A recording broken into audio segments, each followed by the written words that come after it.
ठीक बैठेंगे, अपना शोल्डर, अपना एल्बो और रिस्ट तीनों लॉक करेंगे। मैडम और अच्छे तरीके से, क्योंकि 1/3 हमको नीचे प्रेस करना है और काउंटिंग चालू करेंगे।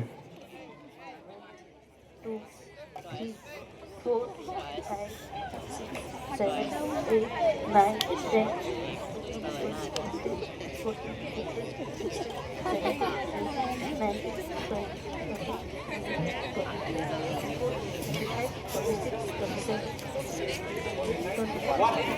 29 के सांस दीजिए।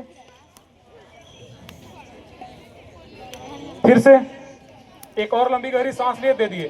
ध्यान रहे, लेडीज के केस में प्राइवेसी का ध्यान रखना है। हार्ट अटैक किसी को हो सकता है, लेडीज को भी हो सकता है, जेंट्स को भी हो सकता है। तो लेडीज के केस में क्या है कि थोड़ा सा प्राइवेसी का ध्यान रखना है, ठीक है।